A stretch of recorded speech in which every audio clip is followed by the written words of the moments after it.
And so you get this notion of transhumanism. Now, transhumanism is a sort of it's an ideology that advocates for the radical transformation of the human condition. So it's the goal to enhance us intellectually, physically, psychologically, to increase our capacities, potentially creating this sort of post-human. And so you have this homo deus, it's this sort of forging ourselves into the gods through the development of technology.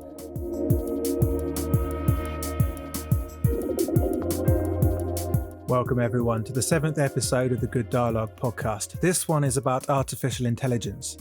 Now, it depends who you ask. Either AI is going to destroy us or save us all. This episode is more about the second group of people who think that artificial intelligence could be our salvation. Salvation is a very theological word, of course, so this is going to get interesting, I think. Now, before we begin proper, I feel like I need to reassure everyone that this isn't an AI-generated podcast episode. And that is relevant these days because artificial intelligence has hit the consumer mindset in a large way since the end of last year, really, with AI-generated audio, pictures, and now even video. So before we get stuck into the weeds on this whole thing, can we just start by getting some definitions in place? Luke, you've written an essay on the website which goes along with this podcast, thegoodreport.co.uk, on artificial intelligence. Can you start by just defining what is artificial intelligence for us?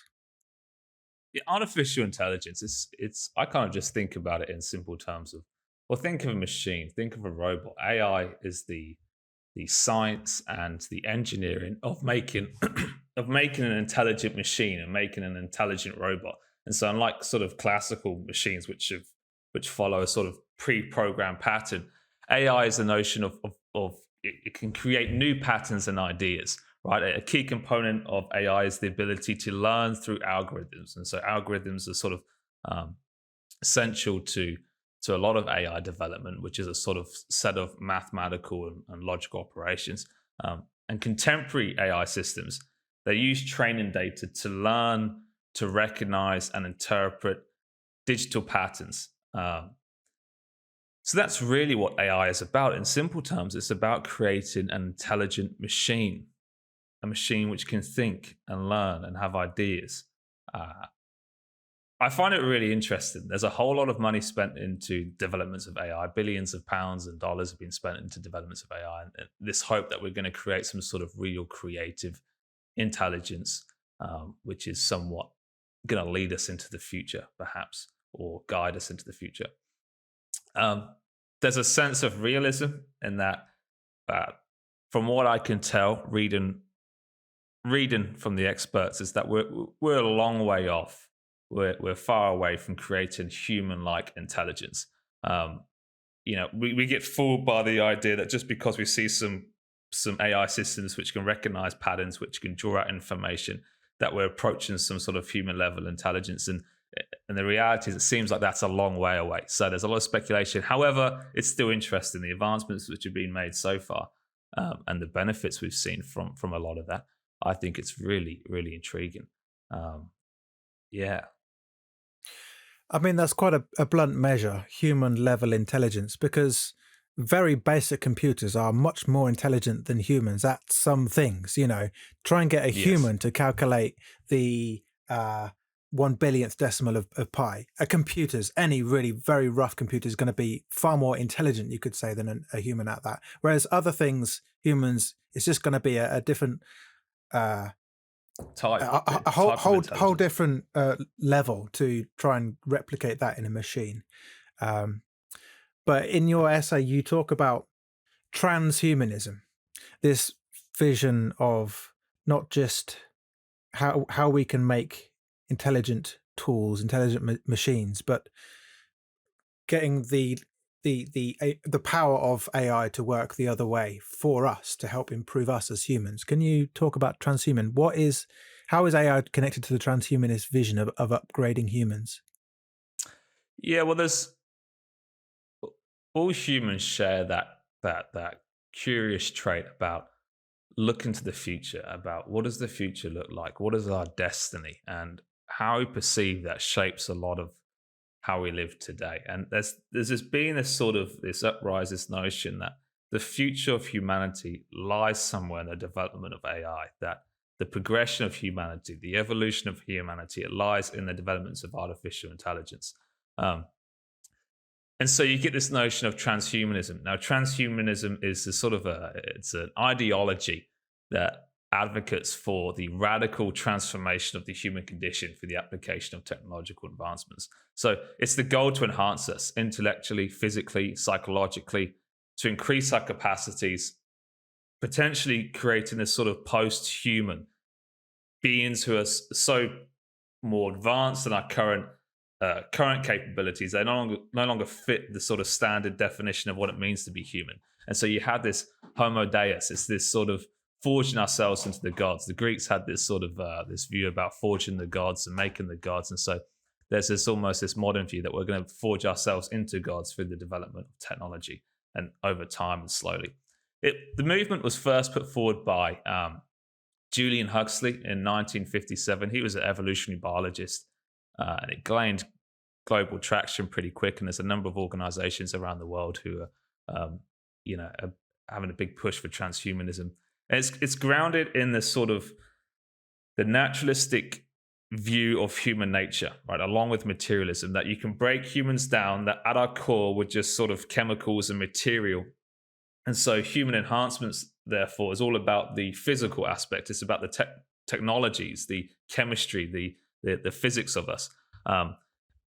Whether temporary or permanent, it's about increasing human traits through natural or artificial means to try and give ourselves more abilities. And this is the really interesting thing, because it's not just about, in the past, medicine was always about healing the sick. This transhumanism project is not necessarily about healing the sick, it's about enhancing the healthy. There's a shift about what it's like what our future isn't just about healing those who need it, but it's actually about how can we make the healthy stronger, fitter, smarter. And there's sort of three pillars of transhumanism: superintelligence, super longevity, and super well-being. So the idea that we'll be able to live forever, have this infinitely pleasurable life, and we'll be super intelligent. I don't know how it looks, but you have a chip in your brain, you know all things. This is the sort of the goal of transhumanism. Now, you could say this is all just speculation. I think it's sort of a blind faith as far as I can see, as far as I can tell. It's interesting, though. This is what I find. It's interesting that it's sort of embodied religious elements. It's a sort of blend of the secular and the sacred, right? It incorporates religious tropes, and you could say that transhumanism is a sort of secular faith in the sense that it synthesizes technology with spiritual aspirations of transcendence, of the desire to break beyond our limitations, to live in new realms of existence. And so it's a sort of an atheism 3.0. And it promises this sort of salvation through technology. So there's a secular redemption narrative within the transhumanism ideology that seems to try and offer answers to questions that historically have been provided through religion, that have been offered through religion. Questions about mortality, about death, about meaning and purpose in life. Transhumanism has attempted to try and address these things without a religious confine. So it's taken these religious desires and goals, you could say. Not religious desires and goals isn't the right way to word it, but it's taken these traits of religion and within a secular framework. And as society becomes somewhat increasingly secular, I think you'll find this sort of faith grow. I think it's a blind faith. I think it's an ungrounded faith, but nonetheless, I think you'll see it grow. And there's this idea, and I think we need to differentiate between AGI, artificial general intelligence, and upgrading humans. So AGI is about creating an intelligence, a mind on some sort of silicon substrate, whereas upgrading humans is about, slowly and steadily. Now we have a phone, which is a part of our lives, and it's a technology, and it's like, you can't detach anyone from their phone. Next minute it's a chip, next minute it's something else. And before you know it, over time, gradually humans become more,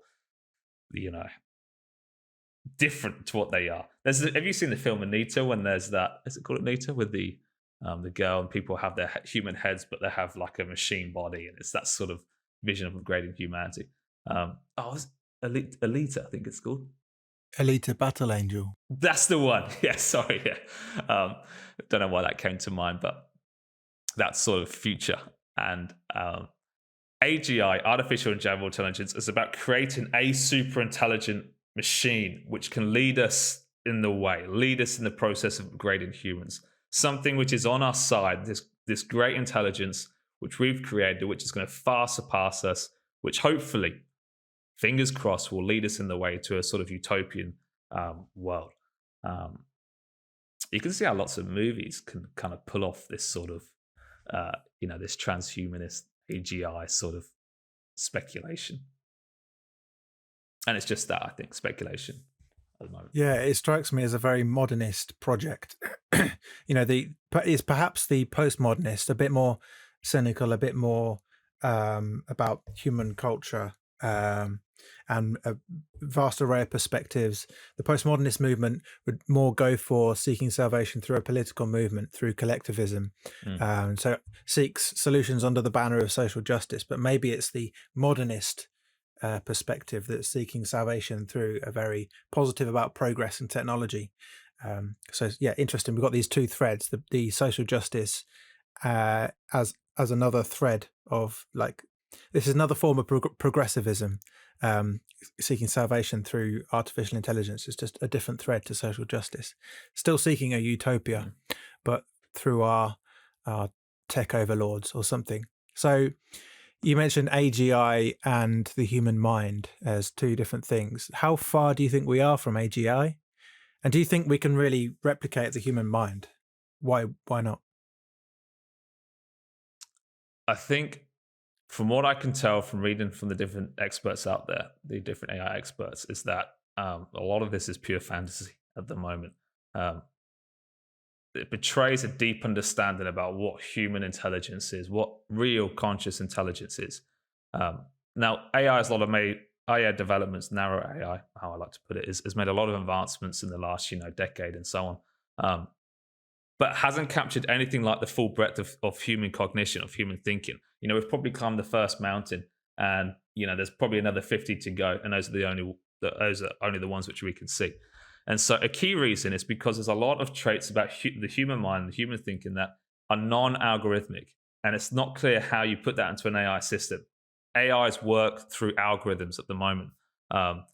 They work on a symbolic representation guided by algorithms, and the human mind doesn't think like that. And that's the real issue. How do you put that next layer of how the human mind thinks into a sort of silicon basis, into an AI machine? And consciousness is perhaps probably the biggest non-algorithmic aspect of the human mind. Our subjective first-person experience of the world is not something we can simulate in silicon. Creativity is another non-algorithmic trait central to human intelligence and challenging for AI.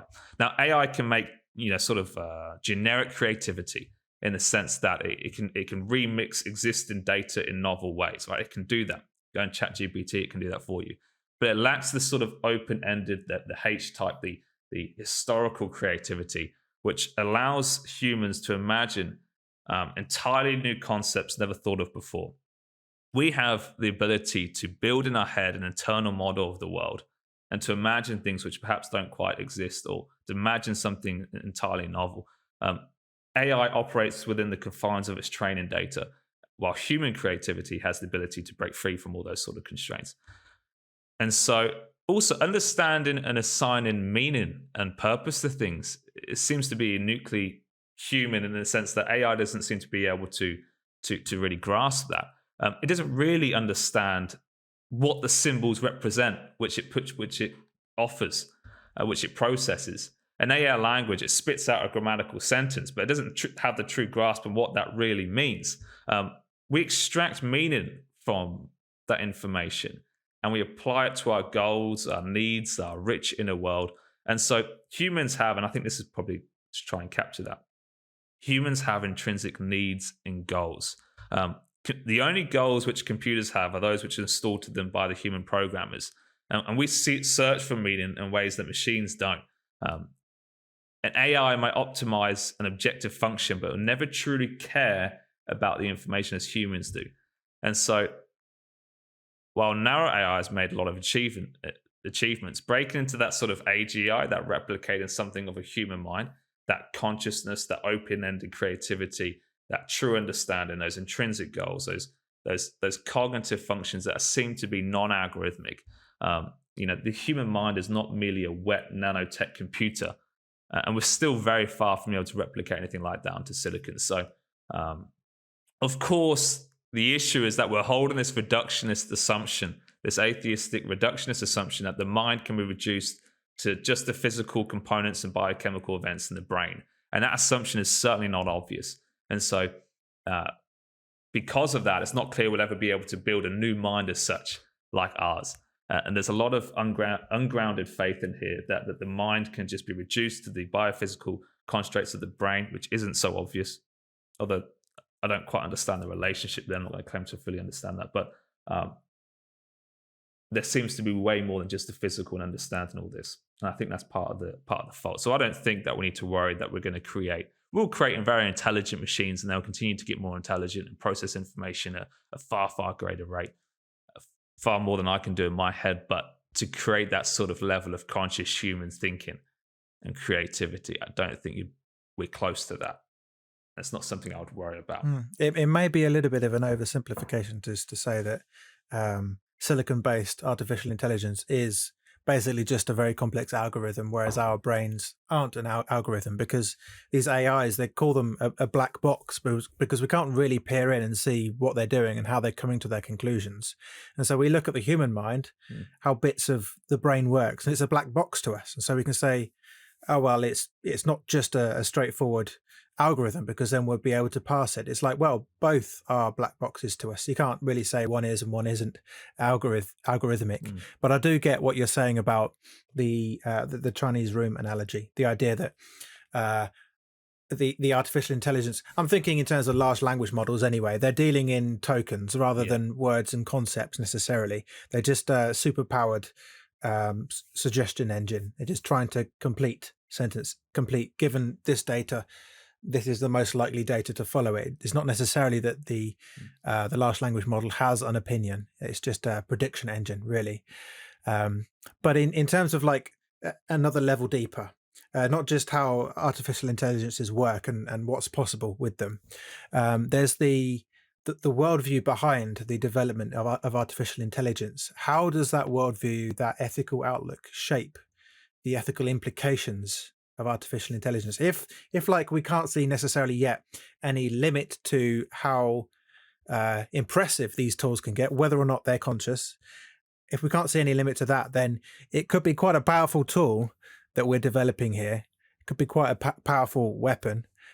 So we should really scrutinize the ethical foundations. What do you think the ethical foundations of those developing artificial intelligence, that the transhumanist movement or the AGI movement, what's the foundation of that?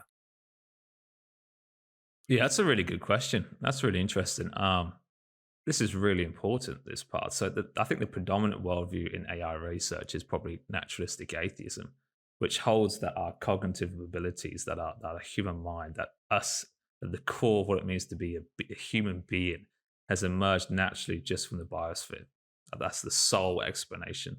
And this sort of reductionist view, it sees no reason to see why similar things cannot happen again, right? If the biosphere could do it without any guidance, then why can't, if blind evolutionary processes can create human life, human intelligence in a human mind, can't we do it? Can't we guide it with intelligence, with far greater efficiency? There was Nick Bostrom who said that and kind of was like, well, if blind evolutionary processes can do it, why can't we do it? It seems to make sense. Now, there's ethical implications about that sort of reductionist, naturalistic view. The theistic perspective sees human value or human life as having a transcendent value, right? It's been made in the image of God, in the sense that the core of what it means to be human, that value is not contingent upon subjective preferences or biases or our physical capabilities, our intellectual capabilities, our evolutionary genetic traits. Our value is grounded in something which is not dictated by the opinion of other people, right? Other humans, I should say. the naturalistic atheistic view, if you take it to its core, as Richard Dawkins says, well, there's no purpose, no good, no evil, nothing but blind, pitiless indifference. And so human value, we can assign human value, but it's illusionary. It's subjective. It's actually self-delusional. It's delusional. It's illusory. We've created it, but it doesn't have any reference to anything objective. And so, okay, what happens when you put that into an AI system? Which worldview you put in? What does that look like for the progression of the AGI system?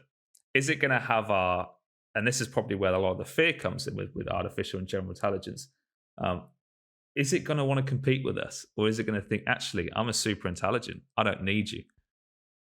You're below me in the evolutionary hierarchy, and why don't I eliminate you? And so there's fears that in creating AGI, we're creating a demon, we're creating something which is going to not bring us into a sort of utopia, something which is going to actually potentially wipe out humanity. I mean, there's so many films based on that. And, Elon Musk says that, I think it was Elon Musk who says in creating AI, we're summoning a demon. It's that sort of what happens if it doesn't have the same ethical, our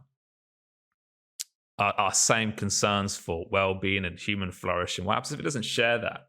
And whatever worldview you embed into it as a starting place, it's going to have implications for that. I think a lot of people, I know I've some of the books I've read on this where people would say that we should actually infuse into it the theistic notion that human value is transcendent, even if you don't believe that.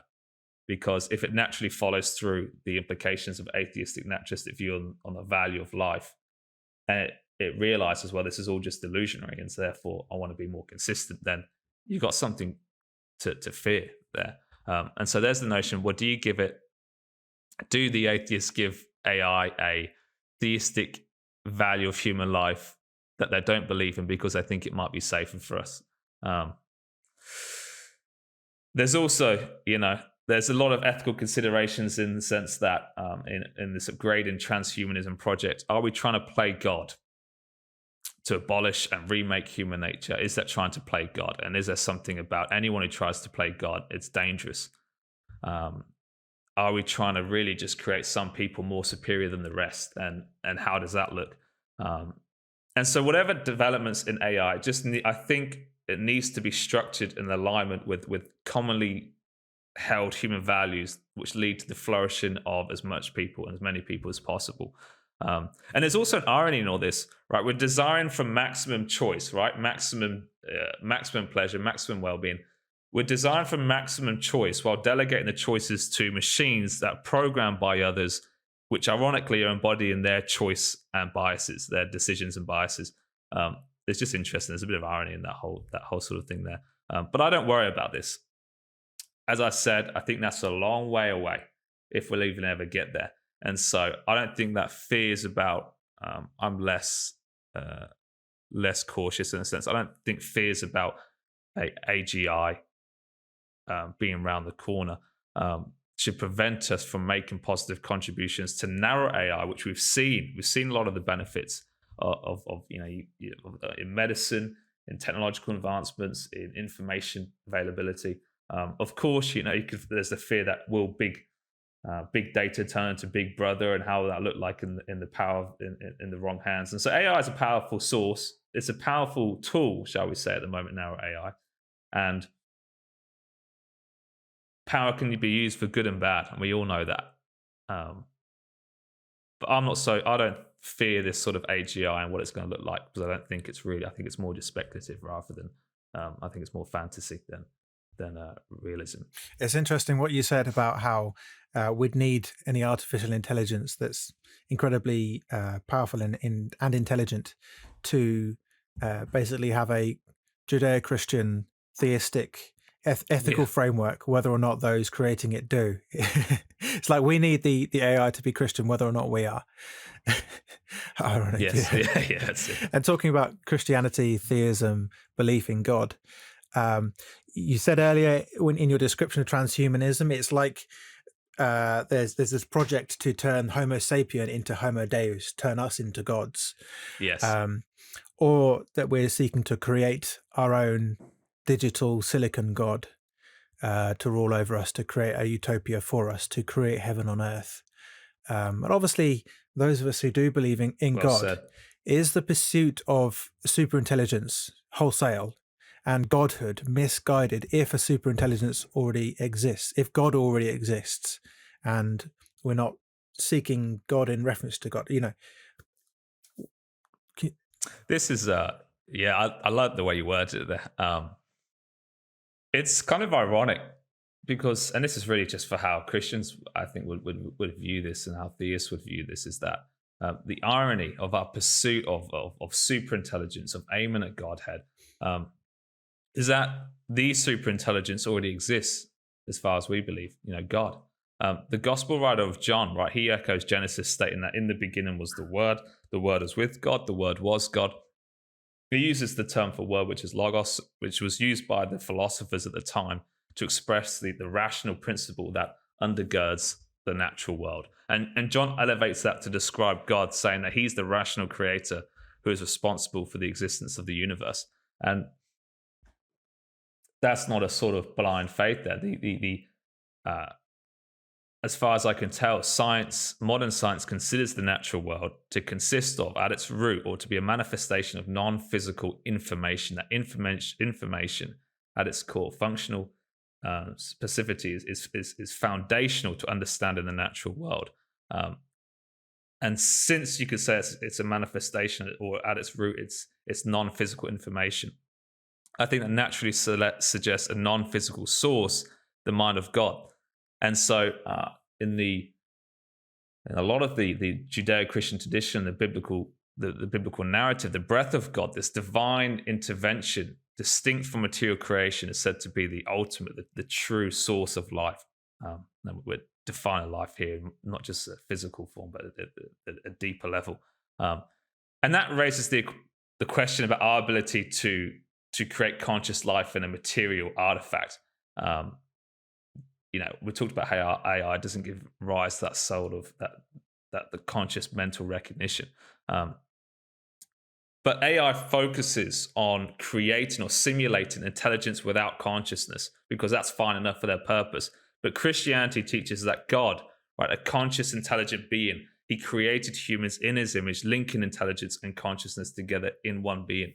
Now, as God is spirit, whatever that means, neither consciousness nor intelligence necessarily arises from material substrate, although it seems to be it can be contained and work within that frame. But that suggests that humans will never be able to create a conscious material machines. And the pursuit of creating a sort of material machine is often driven by this sort of utopian thinking, which historically has led to just violence and death.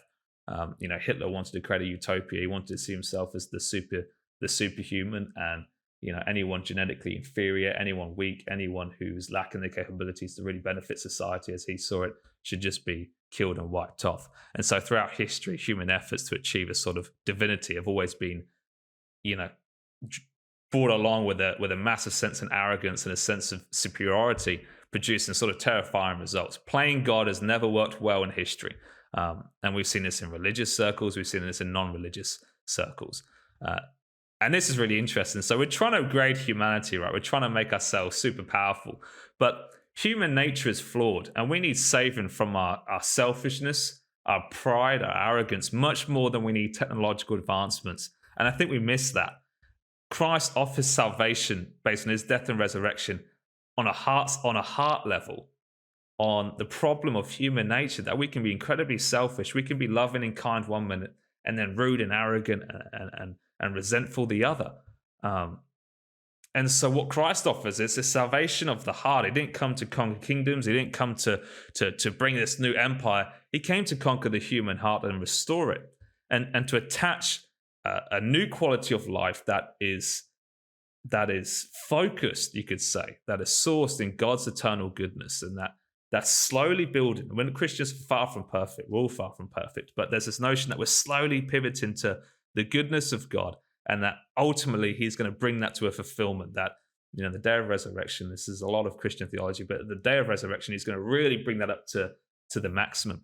And then the point, however, getting back to it, is that we have good reason to believe that this superintelligence already exists and has reached out to us, has coded himself into humanity to save us, to bring us into a greater vision. And it would be our error to miss that. And we're just trying to create a sort of secular alternative, I think, in the transhumanism ideology. And it's interesting that, because of the Judeo-Christian narrative, superintelligence isn't the end product of human effort. It's the producer. It's the start of it. God created. He's not something we're going to create. He created all of this. And it's also that theme, snatching at Godhead has been part of the fault of humankind from our very origin. The sort of the Christian narrative of the fall, the Judeo-Christian narrative of the fall, is that not the first humans, but the first significant humans. That's a separate topic, but we'll get to that another time. They sought to be, Homo Deus on their own terms, rather than Homo sapiens. They sought to snatch at Godhead on their terms, and they didn't really want God involved. There was that pride that jumped in that says we can be like God. Without God, we'll achieve immortality. We'll know all things. And there's that, it's still the same thing coming up here. Superintelligence and Godhead, as I said, they're not the products of human effort. There's something which God himself, the producer, is. And so he actually wants to offer that, I think, to us, but not on our terms. He wants us to partner with him. And the whole Judeo-Christian vision is that Christ came to bring people into God, to draw people to God. And that ultimately, at the end of that vision, he's going to resurrect and restore people to Godhead, in a sense, to be with God, to be dwelling with God, to be resurrected into eternal bodies. And so it's just ironic that actually this transhumanism is very similar to the Judeo-Christian narrative about, well, it's very similar to that Genesis story. It's not something really new. So I think there's a lot of similarities there. Also, I think it's worth pointing out, there's little evidence that AGI will ever be reached, right? There's substantial historical evidence and widespread conviction that Jesus Christ is both man and God, that he is actual Homo Deus. He did rise from the dead. He's a seed of a woman. He's a son of God, right? He is the true God-man. And this is not biology and technology. This is biology and divinity. And so secularists have this faith that developments in AGI will provide a solution to eradicate death. But the Christian message is that death has been defeated through Jesus' resurrection. And so we live in this sort of overlap ages, and that's not through technology, that's through divine power. And we believe that based on a strong historical evidence of the resurrection of Christ. And according to the biblical narrative, the future, the destiny, the history leads to the revelation of the supreme being, of Christ, who's been here and has promised to return. And I don't think Christians shy away from this part of it. Can feel awkward or a bit intense or a bit over the top. I don't think Christians can shy away from this. Jesus spoke about his return often, and he spoke about it with boldness. And so God will deal with physical death, not through technological means, but through Jesus' resurrection. And we'll all experience dying, we'll all experience suffering and pain, but we're delivered from the fear of uncertainty, from the fear of judgment that comes after that. And so I think that's something really interesting to see the similarities between this sort of secularist faith, which is mimicking what the biblical narrative has talked about as part of our issue since the dawn of mankind, is that trying to snatch at Godhead on our own terms is a serious fault in human thinking, and that God will actually give this to those who come to him in need and with humility. Yeah, wow. What you said about the problems with the ethical foundations of the pursuit of AGI and transhumanism, and the different solution that the Christian gospel offers in the human heart. It reminded me of a quote from the Catholic writer Chesterton. He said, "The heart of the human problem is the problem of the human heart." And his contemporary C.S. Lewis said that education can't really reform someone. If you educate a devil, you'll just end up with a clever devil. You could say that good ethics is just a competency, and you develop greater, more powerful artificial intelligences, and they'll develop better ethics than humans, maybe. But I think it's a completely different kind of thing, ethics to competence, and it is described as being the biggest problem in developing AI at the moment is the problem of alignment, trying to get the abilities of these things to align with human welfare and flourishing. That's the big problem. Yes. Yeah, I'm loving what you're saying about, in some sense, you could say that artificial general intelligence and superhuman intelligence has already been reached, or rather he reached out to us. Yes. And that's the Christian gospel. God has reached out to us. So let's just round up by talking about the future. How does Christianity view the future in comparison to the promises of AGI? What's the eschatology of the developers of AGI? That's the study of the end things. Where's this all heading according to Christianity?